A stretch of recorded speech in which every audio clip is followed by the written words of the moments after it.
Hello guys, welcome back. काफ़ी time बाद आ रहा हूँ। इससे पहले मैं जब चैनल पे वीडियो शूट करना स्टार्ट किया था तो मैं 10th का वीडियो बनाता था।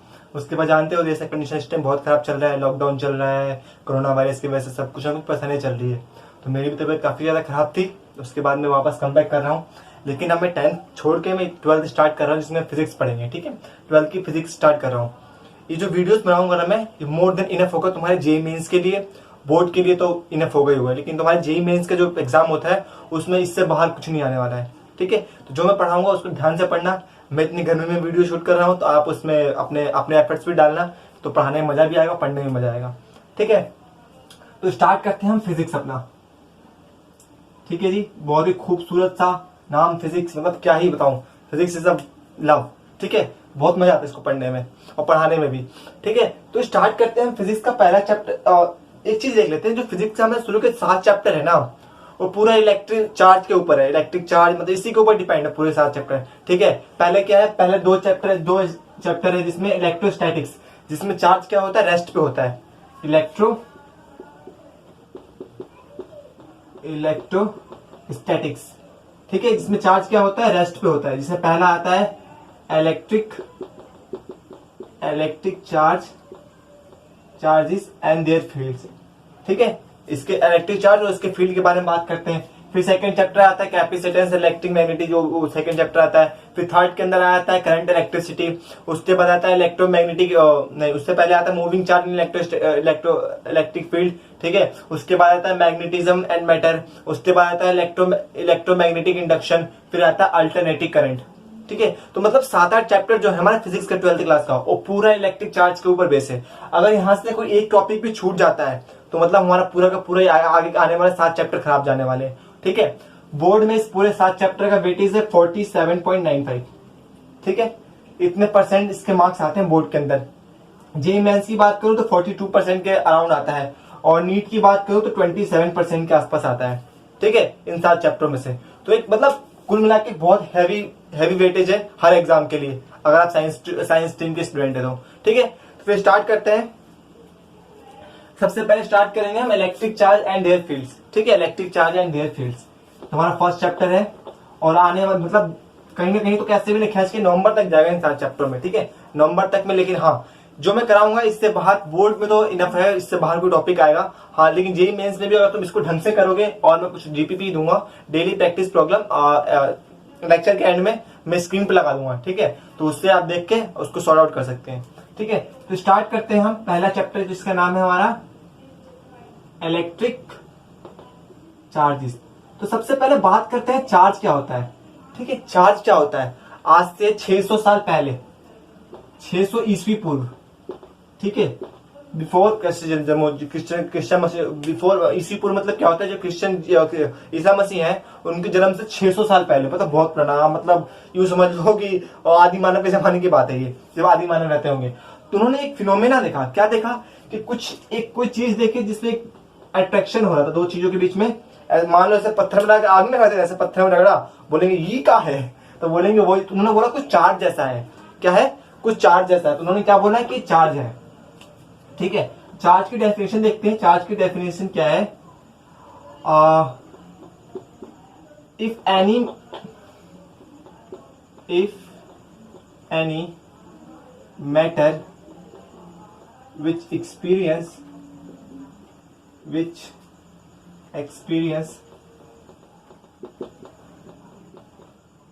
electric and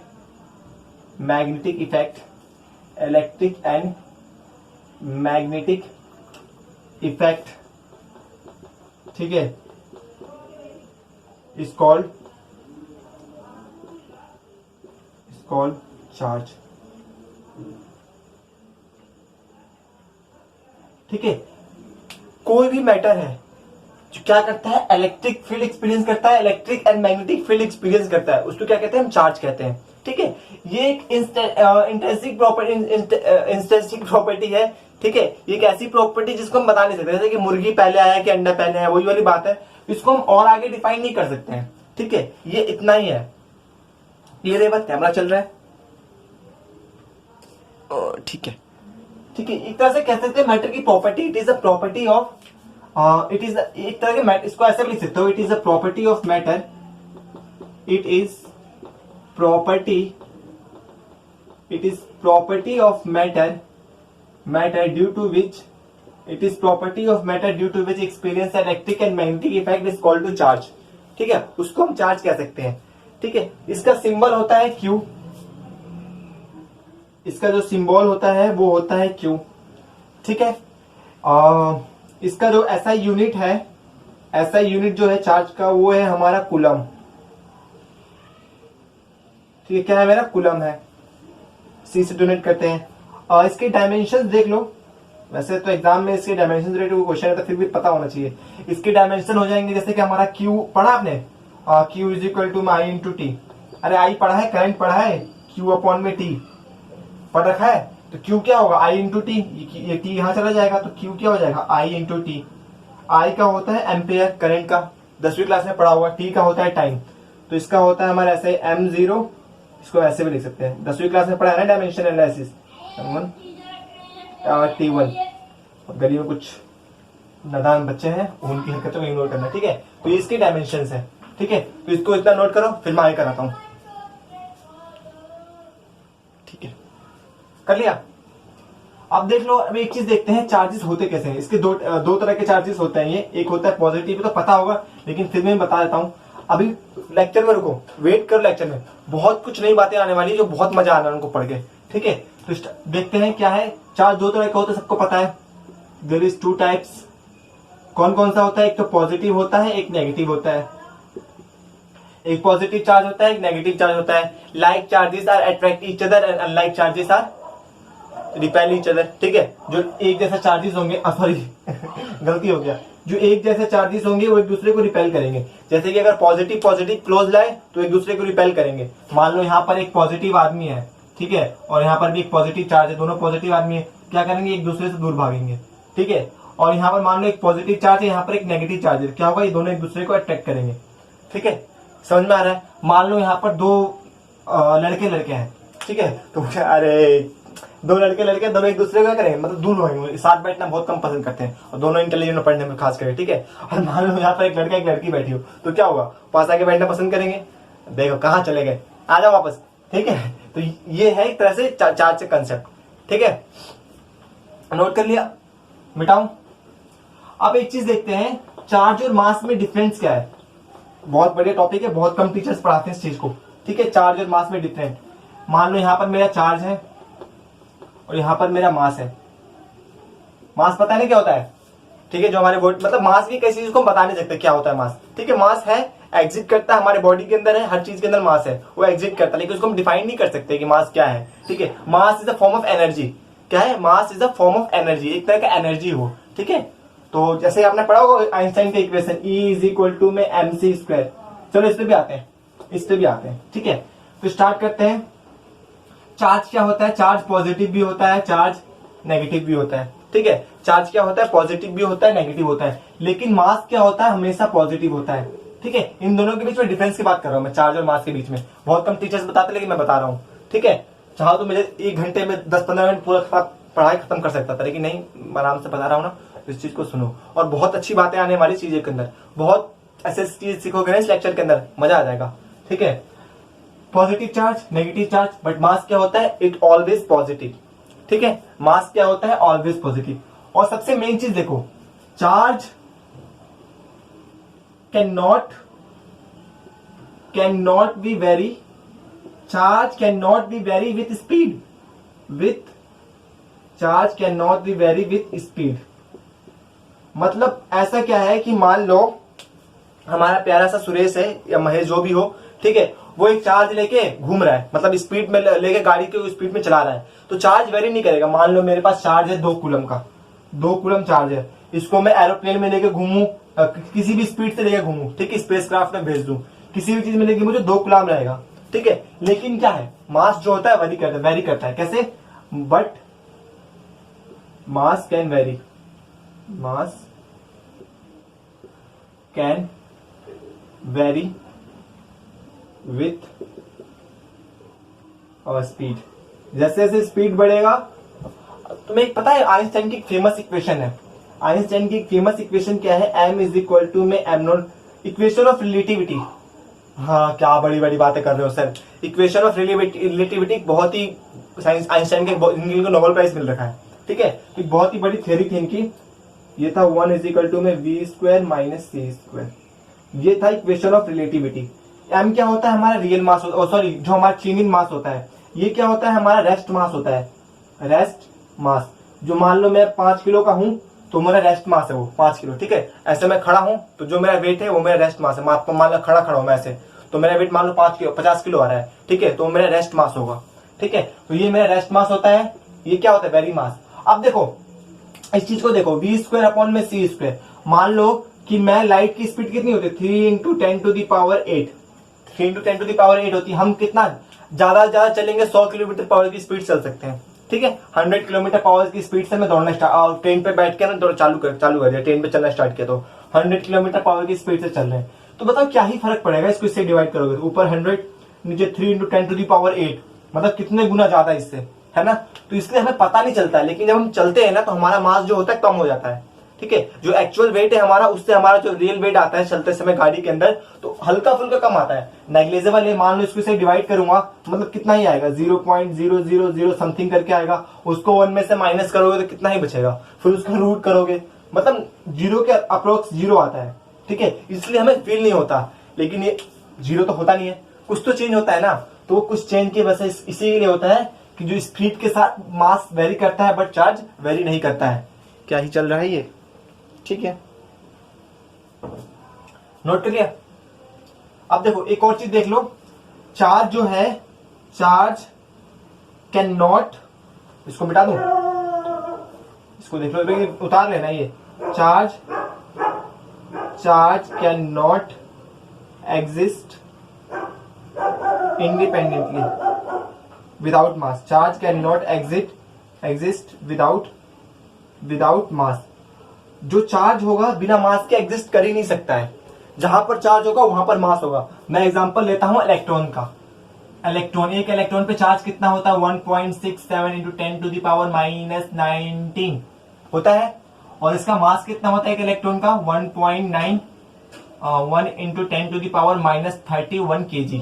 इसके अप्रोक्स होता है, इसके कूलम्स होता है, ठीक है। मतलब मास माना बहुत कम है, 9.1 10 टू दी पावर माइनस 31 है, बहुत कम है, आई नो, बट कुछ तो मास है। तो चार्ज जहां पर होगा वहां पर मास एग्जिस्ट करेगा। बट इसमें क्या है, मास कैन बी एग्जिस्ट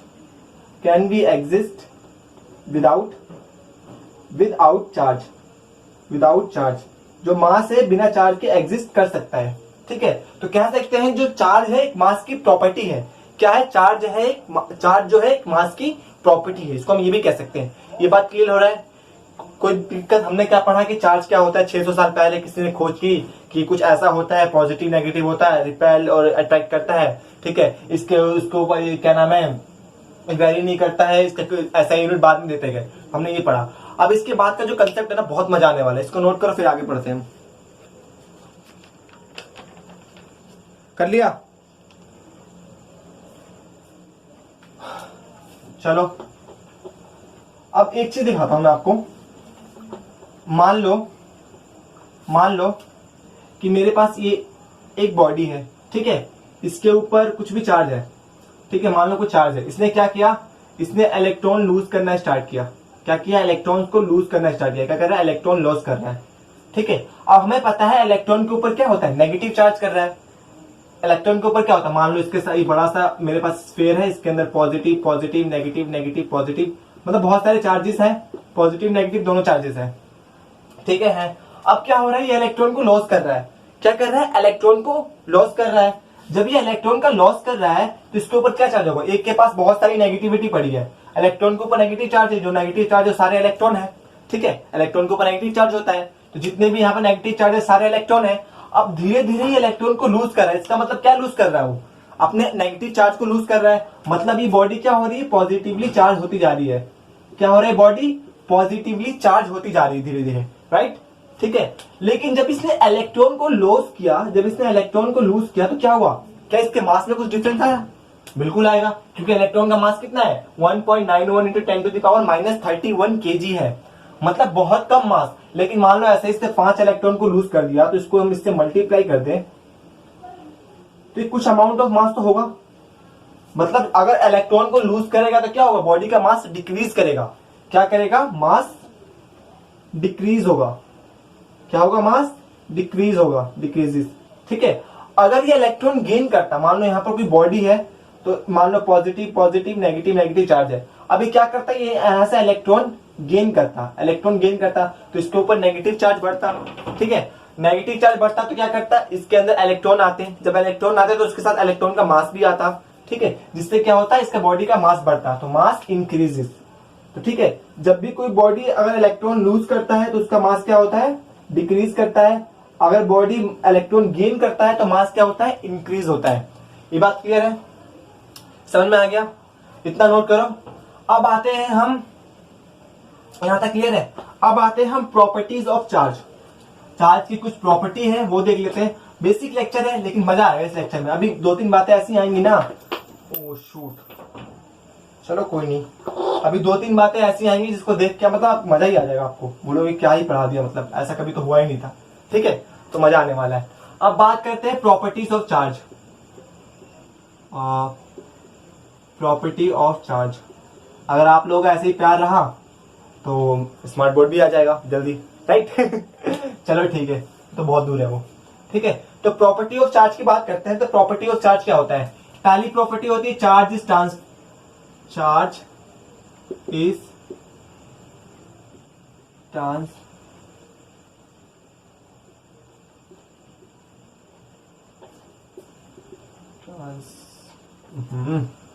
क्या ही लिख रहा हूं यार, कभी कभी होता है ना, स्पेलिंग याद नहीं रहती। ट्रांसफरेबल मतलब चार्ज क्या होता है, ट्रांसफर हो सकता है एक बॉडी से। दिखाया था मैंने आपको कि चार्ज कैसे ट्रांसफर हो रहा था एक बॉडी से दूसरे बॉडी के अंदर, ये बात तो क्लियर थी। उसके बाद होता है हमारे एक आता है charge is associated with mass. मतलब जहां पर चार्ज होगा उसके साथ मास भी होगा। ठीक है, अब थर्ड प्रॉपर्टी जो कि बहुत ही इंपॉर्टेंट प्रॉपर्टी है, बहुत ज्यादा इसके अंदर कंफ्यूजन होता है बच्चों को, चार्ज इज कंजर्व्ड। मतलब क्या है कि चार्ज कंजर्व, मतलब क्या है कि चार्ज को हम ना तो क्रिएट कर सकते हैं ना, हमने ये तो डेफिनेशन पढ़ा है, conservation of mass, conservation of charge. क्या पढ़ा था, charge can neither be created nor be destroyed, it transfer one body to other body. यही पढ़ा हमने, चार्ज का mass can neither be created nor be destroyed, it can transfer one body to other body, यही पढ़ा है। लेकिन ये definition ना मतलब सही नहीं है। अगर कोई अच्छा टीचर मिल गया, फिर जेईई मेंस में ऐसा कुछ क्वेश्चन आ जाता है मतलब इससे रिलेटेड, तो एक पक्का गलत करके आएंगे स्टूडेंट्स। ठीक है, तो क्या है, in an isolated system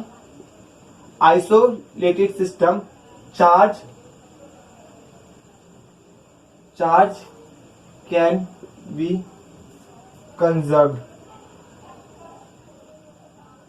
in an isolated system के अंदर ही चार्ज कंजर्व होगा। अगर ऐसा कोई सिस्टम है ना, उसको कोई बाहर से कोई लेना देना नहीं है, जैसे कि मेरा रूम है, इसको बाहर से कोई लेना देना नहीं है। ठीक है, या फिर एक बॉक्स, उसको कोई बाहर से लेना देना नहीं है, तो ऐसे सिस्टम के अंदर ही चार्ज कंजर्व होगा। ऐसे सिस्टम के अंदर नहीं कि मान लो उससे बाहर से भी कोई चार्ज दे रहा है, चार्ज कंजर्व नहीं होगा वहां पर। ये डेफिनेशन गलत हो जाएगी हमारी। चार्ज के नाइदर भी क्रिएटेड नॉर, अभी तुम्हें दिखाऊंगा चार्ज क्रिएट भी कर सकते हैं, यहाँ तक कि मास भी क्रिएट कर सकते हैं, डिस्ट्रॉय भी कर सकते हैं। ठीक है, अभी दिखाऊंगा मैं आपको वो कैसे होता है। बोलो ये क्या पढ़ा रहे हो, बचपन से हम पढ़ते आ रहे हैं कि चार्ज के नाइदर भी क्रिएटेड नॉर। अरे देखो तो सही, वेट करो, 12th में आ गए हो, फिजिक्स पढ़ रहे हो। ठीक है, तो ये क्या है, in an isolated system charge can be conserved.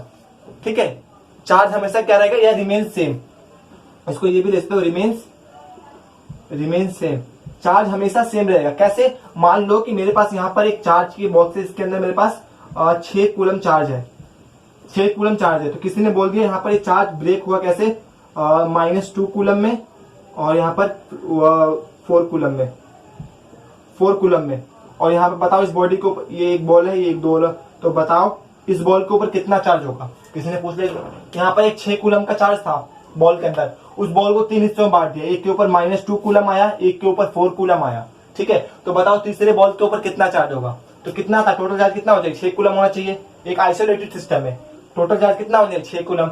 +4 -6 कितना हो गया, 2 कूलम हो गया। +4 था माइनस का 2 तो कितना होगा, 2 कूलम होगा। इतना तो मैथ आता है ना, प्लस और माइनस माइनस होता है तो 2 कूलम। कितना चाहिए, 6 कूलम था, तो इस पे कितना होगा, 4 कूलम। 4 कूलम था तभी तो 6 कूलम होगा, 2 2 6। समझ में आया। तो ये सिस्टम है, इसको कहते हैं कंजर्वेशन ऑफ अ चार्ज। ठीक है, in isolated system charge remains always remains same या conserved in an isolated system. अगर आपको बोर्ड में लिखना है तो लिख सकते हो चार्ज के neither B created nor be destroyed, लेकिन कोई अच्छा टीचर मिल जाएगा तो प्रॉब्लम क्रिएट होगी। तो इसीलिए ये लिखना है in an isolated system charge के neither be charge in an iso, हाँ ये अगर ये भी लिखना है ना तो उसके अंदर भी यही लिखना है इन एन आइसोलेटेड सिस्टम। ठीक है, तो ये डेफिनेशन लिखोगे तो बेस्ट रहेगा। ठीक है, नोट करो इसको, फिर मैं करता हूं।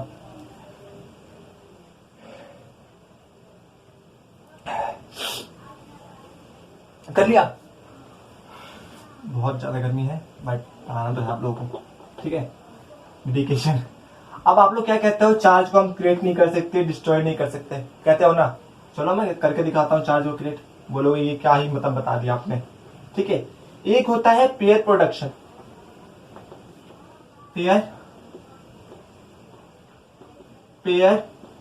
प्रोडक्शन। पेयर प्रोडक्शन क्या होता है कि मान लो मेरे पास यहां पर एक न्यूट्रॉन है, यहां पर एक न्यूट्रॉन है। ठीक है, ये मेरा न्यूट्रॉन है, इसके अंदर बहुत सारे मतलब जो भी होता है न्यूट्रॉन के अंदर वो सब है। यहां से मैंने एक इलेक्ट्रोमैग्नेटिक वेव भेजा। क्या भेजा, एचवी, इलेक्ट्रो मतलब एक तरह से एनर्जी भेजी। ठीक है, क्या भेजा, यहाँ पर न्यूट्रॉन, वो पता है रदरफोर्ड का नियम याद है, रदरफोर्ड का जो एक्सपेरिमेंट 9th क्लास में पढ़ा था, 9th या 10th में शायद।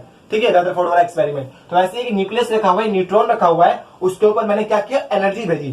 क्या भेजा, एनर्जी भेजा। ठीक है, एनर्जी भेजा तो यहां से ये ब्रेक हुआ, ये मेरा इलेक्ट्रॉन आया। ये क्या आया, मेरा इलेक्ट्रॉन, इसके ऊपर चार्ज होता है 1.67 × 10⁻⁹ कूलम। ठीक है, एक तो इलेक्ट्रॉन आया, एक इलेक्ट्रॉन का एंटाइन पार्टिकल। अब जो भी चीज होता है ना उसका एक एंटाई पार्टिकल जरूर होता है। जैसे मैं हूं ना, मेरा भी एक एंटाई पार्टिकल होगा। मतलब दुनिया में जो भी चीज है उसका एक एंटाई पार्टिकल होता है। ठीक है, तो ये मेरा इलेक्ट्रॉन आया। ठीक है, तो इसका एक एंटाई, ये नेगेटिव चार्ज होता है। ठीक है, इलेक्ट्रॉन के ऊपर इसका एक एंटाई पार्टिकल आया, उसको मैंने एपी बोल दिया। इसको इलेक्ट्रॉन बोला था ना मैंने, इलेक्ट्रॉन ये होता है पॉजिट्रॉन। पॉजिट्रॉन एंटाई पार्टिकल है। ठीक है, इलेक्ट्रॉन का एंटाई पार्टिकल पॉजिट्रॉन होता है। इसके ऊपर चार्ज होता है +1.67 × 10⁻⁹ कूलम। अब देखो यहां पर चार्ज कितना था, यहां पर भी चार्ज 0 है, लेकिन यहां पर चार्ज क्या है, यहां पर भी चार्ज 0 है। -1.67 + 1.67 चार्ज है, लेकिन हमने क्या किया, चार्ज क्रिएट कर दिया ना। यहां पर चार्ज इलेक्ट्रॉन था, लेकिन हमने यहां पर इलेक्ट्रॉन बना दिया। ठीक है, टोटल चार्ज तो 0 हो गया। टोटल चार्ज क्या हुआ, टोटल चार्ज तो 0 है, लेकिन हमने चार्ज क्रिएट किया। अगर हम इंडिविजुअली देखें तो यहाँ पर हमने -1.67 और यहाँ पर +1.67 चार्ज क्रिएट कर दिया। जब हमने चार्ज क्रिएट किया था पक्का यहाँ पर मास भी क्रिएट हुआ होगा। जब हमने इलेक्ट्रॉन क्रिएट किया तो इसके साथ मास भी क्रिएट हुआ होगा ना। ठीक है, तो इस तरह से हम कह सकते हैं, इसको कहते हैं पेयर प्रोडक्शन। क्या कहते हैं, पेयर प्रोडक्शन। ठीक है, अब ऐसे ही होता है एक पेयर इनहेरियंस, पेयर इनहेरियंस, पेयर इनहेरियंस। इसमें क्या होता है कि एक पॉजिट्रॉन, यहाँ पर एक पॉजिट्रॉन एक इलेक्ट्रॉन मिले। अभी लगा दोनों अपोजिट टाइप के, दोनों मिल गए, दोनों आपस में मिल गए तो उन्होंने क्या बना दिया, एक इलेक्ट्रोमैग्नेटिक वेव बना दिया। ठीक है, इलेक्ट्रोमैग्नेटिक वेव बना दिया। अब देखो ये क्या हुआ, यहां पर देखो हमने क्या भेजा था। अब तो बोलो कैसे मास कैसे बन गया, दिमाग में आ रहा होगा। यहां पर क्या भेजा था मैंने, एनर्जी भेजी थी। हमको पता है E = में mc², E = में mc², where m is the mass, E is the energy and c is the what, c is the what, like speed of light।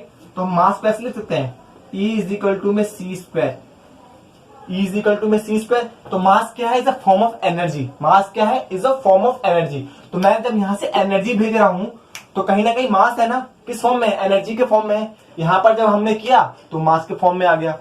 ठीक है, इसीलिए जब भी हम दौड़ते हैं तो हमारे पास काइनेटिक एनर्जी आता है। मैंने आपको भी इक्वेशन लिखवाया था कि m = में m0/√1 - v² c², ये लिखवाया था। ठीक है, तो जब भी हम दौड़ते हैं तो हमारा क्या होता है, वेट कम क्यों होता है दौड़ते समय, क्योंकि हमारे पास जो काइनेटिक एनर्जी आती है ना, काइनेटिक एनर्जी वो मास के फॉर्म में आ जाता है। जब हम दौड़ते हैं तो हमारे पास काइनेटिक एनर्जी होता है, वो एनर्जी कहां से आया, मास से आया, इसलिए हमारा मास कम हो जाता है। ठीक है, तो ये मतलब फिजिक्स हर जगह काम कर रहा है, बस आपको सोचने की जरूरत है। तो एक बहुत ही अच्छा कंसेप्ट है, शायद ही आपको देखा होगा किसी भी चैनल पे, ठीक है। तो इसको नोट करो, फिर मैं आगे बढ़ाता हूं।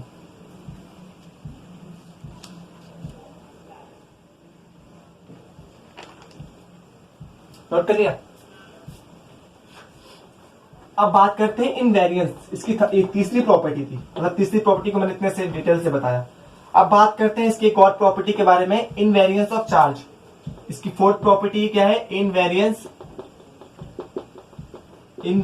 Of charge. Invariance of charge, एक बार कैमरा चेक करूं, चल रहा है, हाँ ठीक है। इनवेरियंस ऑफ चार्ज की बात करता हूं। इनवेरियंस ऑफ चार्ज कुछ नहीं है, मतलब एक वही है कि जो चार्ज होता है, जब चार्ज को हम मोशन में होता है जब चार्ज, तो उसके चार्ज चेंज नहीं होता। जैसे कि मान लो यहां पर मेरा एक एटॉम है, बीच में पॉजिटिव होता है, यहाँ पर इसके बैलेंस सेल्स होते हैं, इलेक्ट्रॉन्स के अंदर रिवॉल्व करता है। ये तो हम 9th क्लास से पढ़ते आ रहे हैं या 12th क्लास में आगे हो, ठीक है। इलेक्ट्रॉन्स रिवॉल्व करता है। तो हमने इनवेरियंस ऑफ चार्ज क्या कहता है कि जब भी, मैंने बताया था ना आपको, जब भी इलेक्ट्रॉन कोई भी चार्ज मूव करता है, मोशन में होता है, तो चार्ज चेंज नहीं होता है। तो ये इस चीज को ये बताता है इनवेरियंस ऑफ चार्ज। जब भी ये मोशन करेगा, ठीक है, तो इसका चार्ज चेंज नहीं होगा, इस बात को प्रूव करता है। अगर मान लो ये मोशन, हमें पता है कि एटम क्या होता है, न्यूट्रल होता है। एटम क्या होता है, न्यूट्रल होता है, इलेक्ट्रिकली न्यूट्रल होता है, ठीक है। उस पर ना पॉजिटिव ना नेगेटिव, मतलब होता है टोटल चार्ज उस पर न्यूट्रल होता है, वो बिल्कुल मस्त रहता है अपना, बिल्कुल न्यूट्रल रूम है, ठीक है। अगर ऐसा नहीं होता, अगर ये मोशन करता है इलेक्ट्रॉन, ठीक है, अगर मोशन करता है, अगर इसके चार्ज में चेंजेस आता, तो मान लो यहाँ पर ये तो मोशन नहीं कर रहा, बीच में पॉजिटिव है, न्यूट्रॉन जो है, ठीक है, जो न्यूक्लियस है इसका पॉजिटिव चार्ज है, मान लो इसके ऊपर 5 कूलम है, ठीक है, और यहाँ पर स्टार्टिंग में 5 कूलम इलेक्ट्रॉन के ऊपर कितना चार्ज है, 5 कूलम चार्ज है, ठीक है, स्टार्टिंग में। लेकिन क्या कर रहा है, अब इलेक्ट्रॉन रिवॉल्व करना स्टार्ट कर रहा है। अगर चार्ज चेंज होता तो या तो कभी 4 कूलम होता, कभी 6 कूलम होता, बताओ, तो क्या इलेक्ट्रॉन न्यूट्रल रह पाता? बीच में इसके कितना है, 5 कूलम चार्ज है, यहाँ पर कितना होता, कभी 4 कभी 6। तो ऐसे क्या होता है, एटम क्या होता है, कभी न्यूट्रल नहीं होता। लेकिन हमें पता है कि एटम क्या है, एक न्यूट्रल है। तो इससे हमें ये पता लग गया था कि इनहेरियंस ऑफ चार्ज, जब भी चार्ज मोशन में होता है तो वो क्या होता है, कभी भी अपना चार्ज चेंज नहीं करता है, ठीक है। तो इसकी फोर्थ प्रॉपर्टी थी। इसकी फिफ्थ प्रॉपर्टी, जो कि बहुत इंपॉर्टेंट है, एग्जाम में क्वेश्चन आते हैं इस प्रॉपर्टी से, उसको कहते हैं quantization of charge. Quantization of charge, ठीक है, quantization of charge. Quantization of charge मतलब क्या है, बताऊं आपको कैसे, कि कोई चीज जो होता है ना डिस्क्रीट अमाउंट में हो। जैसे कि अभी मैं वीडियो शूट कर रहा हूं, ठीक है, कुछ टाइम बाद मेरे वीडियो मतलब कुछ लोग देख रहे हैं, तो मान लो कुछ लोग देख रहे होंगे, या तो 1 देख रहा होगा, या 2 देख रहा होगा, या 5 देख रहा होगा, या 10 देख रहा होगा, ऐसे ही देख रहे होंगे ना। ये तो नहीं देख रहा कोई 2.5 लोग देख रहा हो, या फिर 1.5 लोग देख रहे हो, या 3.5 लोग देख रहे हो, पूरा ही देख रहे होंगे ना। तो जैसे कि मान लो मैं ग्राउंड में गया, दुकान पे गया बैट लेने, बैट खरीदने गया, तो मैं या तो 1 बैट लूंगा, या 2 बैट लूंगा, या नहीं लूंगा, ऐसे ही तो होगा। ऐसा तो नहीं लूंगा मैं 2.5 बैट लेके आ जाऊंगा, 5.5 बैट लेके आ जाऊंगा, ऐसा तो नहीं होगा ना। तो क्वांटाइजेशन, उसका मतलब होता है क्वांटाइजेशन ऑफ अ चार्ज, ठीक है। एनीथिंग डिस्क्रीट होता है, डिस्क्रीट, अभी तुम पढ़ोगे उसके अंदर, क्या नाम है, बताऊंगा। डिस्क्रीट अमाउंट के अंदर जो होता है, डिस्क्रीट अमाउंट, ठीक है। कॉन्टिन्यूअस ना हो, नॉट कॉन्टिन्यूअस। कोई भी चीज क्या हो जो कॉन्टिन्यूअस ना हो, डिस्क्रीट अमाउंट में हो, ठीक है। या फिर इसको बोल सकते हैं फिक्स्ड अमाउंट में हो, ठीक है, फिक्स्ड अमाउंट में हो, उसे कहते हैं क्वांटाइजेशन ऑफ अ चार्ज, ठीक है। मतलब कोई चीज फिक्स्ड अमाउंट में, जैसे जब भी होगा 2 कूलम होगा, 3 कूलम होगा, 5 कूलम होगा, ठीक है। अब बोर्ड में इसकी डेफिनेशन क्या होती है, charge can always exist integral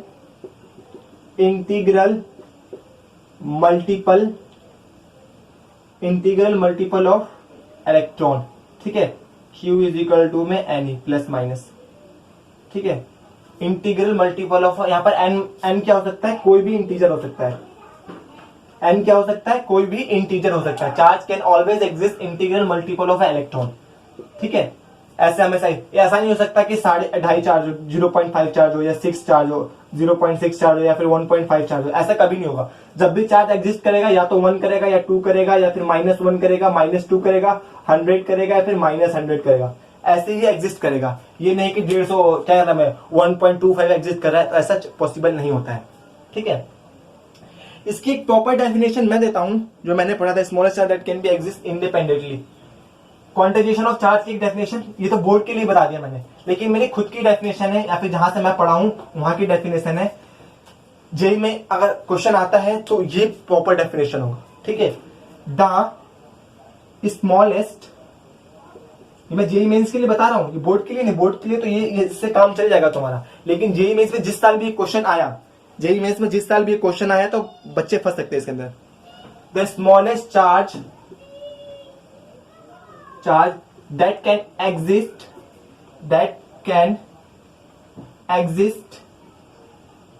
independently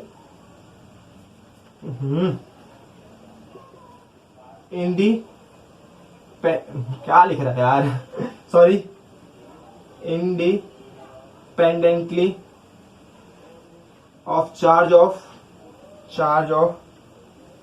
electron, मतलब जो इलेक्ट्रॉन का चार्ज होगा ना, the smallest charge that can be exist independently of charge of electron 1.67 into 10⁻⁻19।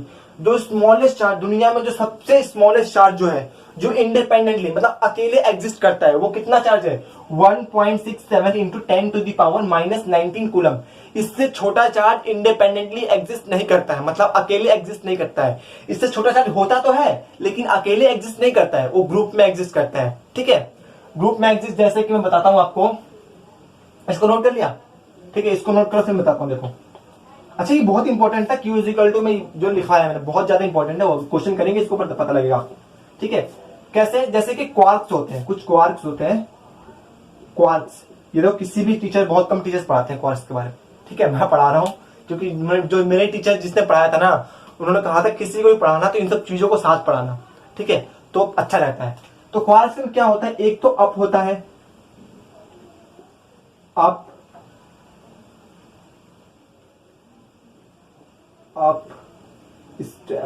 चार, टॉप, ठीक है, और नीचे होता है डाउन, स्ट्रेंजेस, ठीक है, और एक होता है बॉटम। इस पे क्या होता है? जो इलेक्ट्रॉन का चार्ज होता है उसका 2/3 होता है, इस पे -1/3 होता है, इस पे भी 2/3 होता है, इस पे 1/3 होता है, इस पे -2/3 होता है, और इस पे समथिंग 1/3 -1/3 ऐसे करके होता है, मुझे एग्जैक्ट वैल्यू याद नहीं आ रही है, ठीक है। तो ये चार्जेस एग्जिस्ट करते हैं, ठीक है। इससे मतलब इससे भी छोटे इलेक्ट्रॉन का जो चार्ज है ना 1.67, उसका 2/3, उसका 1/3, ठीक है, मान लो इसका 1.67 ना, इसका 2/3 चार्ज एग्जिस्ट करता है, छोटा है, होता है, लेकिन इंडिपेंडेंटली एग्जिस्ट नहीं करता है। जैसे कि हम बात करता हूं मैं यहां पर, ये होते हैं मेरे हेड्रॉन्स, ये क्या होते हैं? मेरे हेड्रॉन्स होते हैं, ठीक है। अब हेड्रॉन्स किससे मिलकर बने होते हैं? 2 अप चार्ज से, और ये 2 डाउन 1 अप, और ये 2 अप 1 डाउन, ठीक है। लेकिन एक्चुअली होते क्या है रियलिटी में? ये होते क्या है? कुछ नहीं होते, ये मेरा प्रोटॉन है और ये मेरा न्यूट्रॉन है, ये मेरा प्रोटॉन है, ये मेरा न्यूट्रॉन है, ठीक है। इसको हम हेड्रॉन्स कहते हैं। क्या कहते हैं? हेड्रॉन्स, ठीक है। जब भी हम पहले क्या कहते थे कि fundamental particle of proton, proton को एक फंडामेंटल पार्टिकल माना जाता था एटॉम का, बहुत पहले। अब नहीं, अब पता लगे कि प्रोटॉन किससे बना है? 2 अप क्वार्ट से और 1 डाउन क्वार्ट से, और ये न्यूट्रॉन किससे बना है? 2 डाउन क्वार्ट से 1 अप क्वार्ट से, ठीक है। ये चीज हमें अब पता लगी है, ठीक है। अब फंडामेंटल पार्टिकल जैसे हमारा ईंट होता है, घर बनाने के लिए ईंट होता है, तो एक ईंट जो है ना वो हमारा फंडामेंटल पार्टिकल है घर बनाने के लिए, ठीक है। तो दैट इज द कंसेप्ट, ठीक है। तो ये होता है मेरा quantization of a charge. Quantization of a charge पे कुछ क्वेश्चंस करते हैं, ठीक है। मैं फॉर्मूला आपको लिख देता हूं, शायद आपने नोट नहीं किया होगा। क्वांटाइजेशन ऑफ अ चार्ज पे कुछ क्वेश्चन करते हैं जो बहुत ही बेहतरीन है, लेके आया हूं मैं, क्वेश्चन लिख के लाया हूं। फॉर्मूला क्या होता है? मैंने क्वांटाइजेशन ऑफ चार्ज का जो क्यू होगा कैसे एग्जिस्ट करेगा? प्लस माइनस एन ई, ऐसे एग्जिस्ट करेगा, ठीक है। तो इसका कुछ क्वेश्चन देखते हैं। पहला क्या कह रहा है कि can a body of have a charge on, क्या किसी बॉडी को हम इतना चार्ज दे सकते हैं? 8 इंटू 10 टू दी पावर कितना दे रखा है? -19। क्या किसी बॉडी को हम इतना चार्ज दे सकते हैं? ठीक है, या कोई बॉडी इतना चार्ज ले सकता है? अब हमें आपको पता है क्या ये क्या होना चाहिए? इंटीग्रल। ये क्या होना चाहिए? हमेशा एक इंटीजर होना चाहिए, इंटीजर, ठीक है, ये क्या होना चाहिए, हमेशा एक इंटीजर होना चाहिए। तो देखते हैं, सिंपल है, q इज इक्वल टू में एनी, ठीक है, q की वैल्यू कितनी दे देखिए 8 into 10 to the power minus 19, n की वैल्यू हमें नहीं पता, ठीक है। इसमें बोले क्या किसी बॉडी को हम इतना चार्ज दे सकते हैं, अगर n की वैल्यू इंटीजर आ रही है तो दे सकते हैं, नहीं आ रही तो नहीं दे सकते, कहानी खत्म, ठीक है। और इलेक्ट्रॉन पे चार्ज कितना होता है 1.67, 1.6 ले सकते हो अपने कन्वीनियंस के लिए, ठीक है, 1.6 into 10 to the power minus 19, ठीक है। तो n क्या हो जाएगा, यहां से इसको नीचे लेके आओ, 8 upon 1.6 into 10 to the power minus 19 over 10 to the power minus 19। ये 10 टू दी पावर माइनस 90 से 10 to the power minus 19 cut गया, तो n is equal to 8 over 1.6 ये आया, ठीक है। इसको डिवाइड करोगे तो समथिंग 2 आएगा, 2, चलो कर ही लेते हैं, 10 से मल्टीप्लाई करो तो ये 80 हो जाएगा और ये हो जाएगा 16, अराउंड 5 आएगा मेरे ख्याल से, 16 5 से 80, yes. n is equal to में 5 कूलम, ठीक है। n की वैल्यू कितनी आ रही है, 5 आ रही है।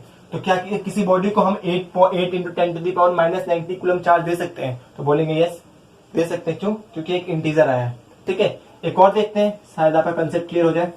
अगला क्या है, क्या किसी बॉडी को हम 0.8 into 10 to the power minus 19 charge दे सकते हैं, तो same funda, q is equal to में एनी, q की value 0.8 into 10 to the power minus 19, n की वैल्यू नहीं पता, e की वैल्यू होती है 1.6 into 10 to the power minus 19, minus 19 से माइनस 19 कैंसिल आउट, ये हो जाएगा 0.8 ओवर 1.6 इंटू में n, तो ये हो जाएगा 8 ओवर 16, तो ये आ जाएगा मेरा 1/2 0.5। n की वैल्यू क्या है 0.5, 0.5 क्या एक इंटीजर है, 0.5 क्या एक इंटीजर है, नहीं है, तो बोलेंगे not, it is not possible, किसी बॉडी को हम इतना चार्ज दे नहीं सकते, कैमरा ऑन है, ठीक है, किसी बॉडी को हम इतना चार्ज नहीं दे सकते हैं।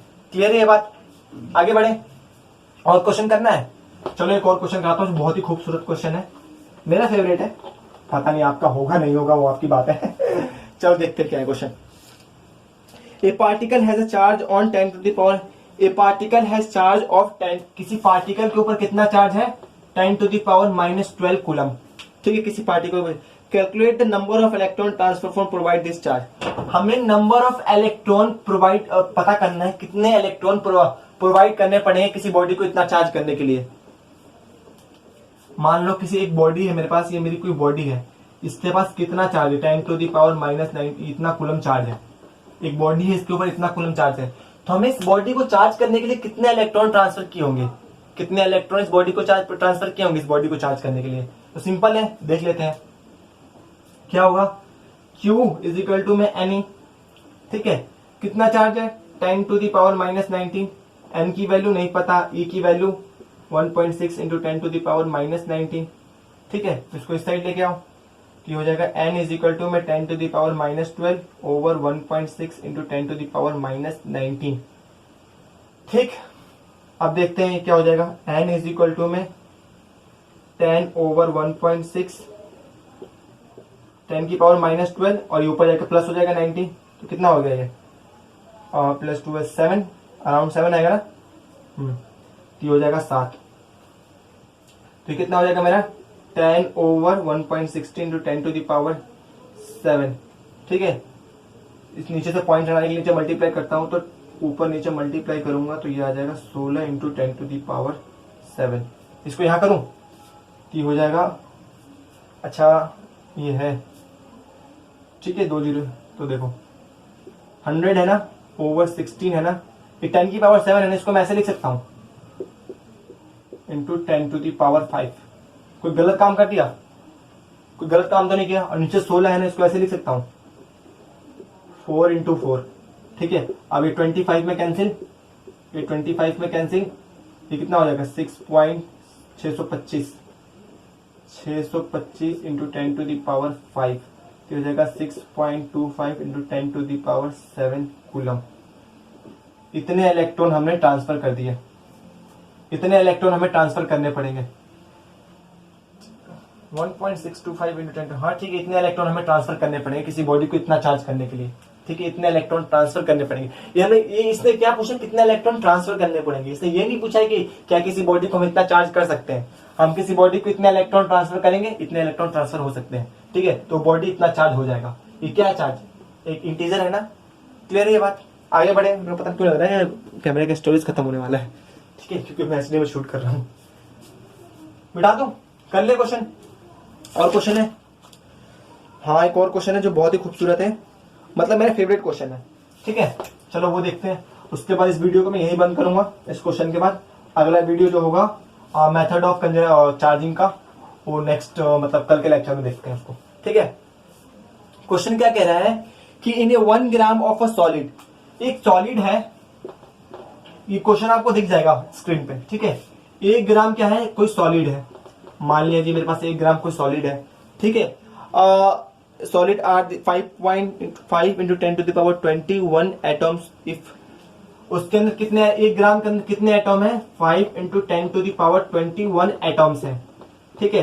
क्या कह रहा है कि 1 electron is removed from each of 0.01%।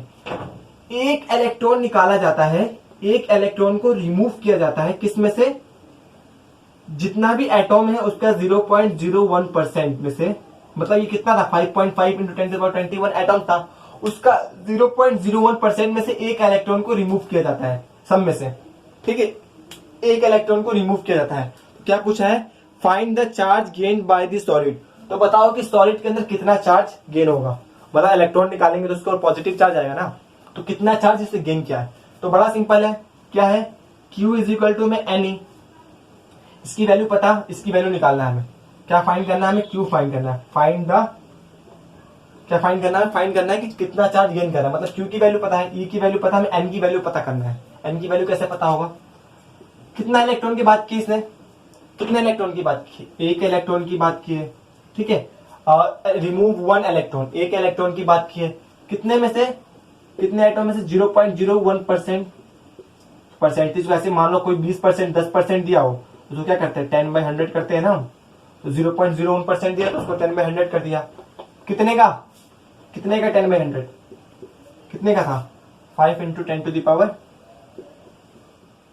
इसका ये, ठीक है। तो मेरी N की वैल्यू मिल गई, ठीक है। क्या था, 1 ग्राम का, 1 ग्राम सॉलिड का, कितने का, 1 ग्राम सॉलिड का जो था उसका 0.01%, किसका, उसके एटम का, 0.01% उसके एटम का। तो एटम से मल्टीप्लाई करेंगे, जिसका भी परसेंटेज होता है, मान लो मेरे मार्क्स का 5% निकालना हो, 5% निकालना, क्या करूंगा, 5 into 100, मेरे मार्क्स जो भी हो, मान लो 100 नंबर है, ऐसे करके निकालेंगे ना, ठीक है। तो ऐसे निकलेगा, समझ में आया। तो उसने बोला है कि 0.01% जो उसका एटम था, कितना था, 5 into 10 to the power 21 था, उसका 0.01%, तो इसका ये बनेगा। और कितने ग्राम का था, 1 ग्राम। अगर 5 ग्राम होता तो यहाँ 5 लिखता मैं। ये बात क्लियर है। अब N की वैल्यू मिल गई, Q की वैल्यू निकालने में क्या ही दिक्कत है यार, सिंपल है। N की वैल्यू होगी 1 into 10 to the power 0.01 into में 100 इंटू में 5 इंटू में 10 to the power 21 इंटू में E की वैल्यू कितनी होती है, 1.6 इंटू 10 to the power -19, थक चुका हूं मैं, ठीक है। तो इसको इससे करोगे तो ये ऊपर जाके माइनस में तो 21, ठीक है। तो ये हो जाएगा मेरा around 5 into 10 to the power 19, 5 into 10 to the power 19, 5 into 10 to the power 19 नीचे 100 है, इंटू में 1.6 into 10 to the power plus का माइनस का 90, इससे कैंसिल आउट हो गया। नीचे क्या बचा, इससे इसे करूँगा तो कितने बार में जाएगा, 20 बार में। तो ये बचा Q इज इक्वल टू में 1.6 over 20, तो करोगे तो ये हो जाएगा 16/200, ठीक है। तो ये करोगे तो ये आ जाएगा समथिंग 2 से करोगे तो 8/100, क्या ही कर रहा हूँ यार 4 से 50 2 25, मतलब जो भी आंसर आएगा इतना चार्ज उसके ऊपर गेन होगा। अगर हम इतने इलेक्ट्रॉन्स उसमें से रिमूव करते हैं तो एक 0.01% में से इतना चार्ज, मतलब जो भी आंसर आएगा उसका देख लेना। एग्जैक्ट बता देता हूं मैं कितना आया है। Q जो आया है मेरा 0.08 कूलम आया है, मतलब इतना चार्ज गेन करेगा वो, इतना पॉजिटिव चार्ज वो गेन करेगा, ठीक है। तो आज की वीडियो में बस इतना ही, क्योंकि मेरे फोन का स्टोरेज खत्म होने वाला है, अब स्टोरेज का प्रॉब्लम है, इसलिए ज्यादा लंबा शूट नहीं करूंगा। इसके अगले पार्ट में मैं इसके वो देख लूंगा, क्या नाम है, मेथड ऑफ चार्जिंग, ठीक है। वो भी उसमें बहुत मजा आने वाला है। जैसे आज नई चीज सिखाई ना, आज नई चीजें में क्या सिखाया कि हम चार्ज को क्रिएट कर सकते हैं, मास को क्रिएट कर सकते हैं, और जब भी चार्ज मोशन करता है तो उसका मास चेंज नहीं होता, लेकिन उसका चार्ज चेंज नहीं होता, लेकिन मास चेंज होता है। तो ठीक है, कुछ क्वेश्चंस कराए हैं, इन क्वेश्चनों को कर लेना, क्योंकि ऐसे क्वेश्चन आते हैं बोर्ड के एग्जाम में भी और जेईई मेंस में। ये जो क्वेश्चन है ना बहुत ही इंपॉर्टेंट क्वेश्चन है, आया वो क्वेश्चन है मेंस के अंदर, ठीक है। तो प्लीज इन सब क्वेश्चनों को कर लेना, ठीक है। मतलब बहुत ही इंपॉर्टेंट क्वेश्चन है, क्वेश्चन ही समझ में नहीं आता स्टूडेंट्स को, दिक्कत यहाँ पर ये होती है। तो इन क्वेश्चनों को करो, तब तक के लिए इन सारे क्वेश्चनों को करो, फिर मिलते हैं नेक्स्ट वीडियो में। All the very best.